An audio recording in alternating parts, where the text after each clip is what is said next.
行政院伫19日宣布全国通用实联制新系统简讯实联制了后，台南市政府便开始伫永华市政中心以及明治市政中心联合服务柜台，全面改换新款的实联制，优先完成洽公实联制流程，并伫市内公车、各道客运转运站等处设置实联制扫码机制，陆续也会扩大到商团以及店家使用。商家会提供那个 QR code， 您直接只要扫那个 QR code。它就会出现要发简讯的部分，它直接帮你就只做了检定那你只要按下去，那个简讯的发送就完成了一个做法。另外一个方式就是我们所谓的集管家的 LINE 的部分那当然你加入集管家的 LINE 的部分，它一样也会有所谓的照相的这样的一个功能那么它就会送出相关的一个处理另外一个是假设有一些阿公阿嬷他们的手机可能不是智慧型手机，也没有照相功能，那也没关系。您呢，就只要到这个所有有申请的店家的部分呢，在它下面那个 QR 码下面都有一个数字，所以你只要在你的收件你打1922这样的一个输入以后，把店家的输入码输入进去，按下去，它自动就会帮你输出。那要跟各位说明这些简讯都是政府统一而且是免费的。台南市截至目前为止，已经有347间店家完成申请专属 QR code， 提供给消费者使用。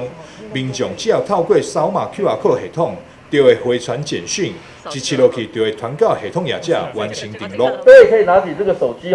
直接去扫这个 QR 码这个 QR 码，这个扫完这个 QR 码以后呢，各位就连接到这个所谓的简讯实联制这个部分。那这部分里面呢，我们分成所谓的法人、个人店家，还有所谓的政府机关，还有交通事业。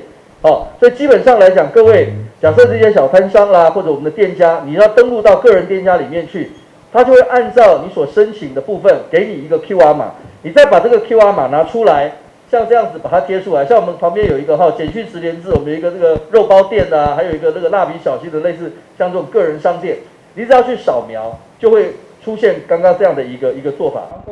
在交通运输方面，台南市各转运站、公车、客运车也会陆续实施简讯实联制。所以必须每一个场所都有一个这个 QR 码不一样的这个视觉，所以可以想象在我们的400辆的公车上面，每一辆公车都要产生各自的 QR 码，所以这部分我们是现在正在做筹备的工作，就是我们产生 QR 码之后，必须要跟公车的车号做相对应以后才能够疫调的时候才能够找回来。那我想今天已经在各大转运站以及我们的小型公车的数量比较少，所以已经完成了那后续呢，在所有的公车每一辆公车以及所有的我们要求我们的所有的计程车的相关的业者来做相关的处理另外，针对因为疫情造成5路场所停业，政府也提出减征娱乐税、营业税、房屋税等措施。娱乐税业者，我们会主动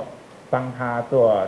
在这一段5月15号到5月28号这一段时间停止课征娱乐税。那如果说在疫情期间有受影响的店家，虽然它不一定是停业，但是如果有受影响的店家影响他的营业收入的话，这个部分也可以来申请，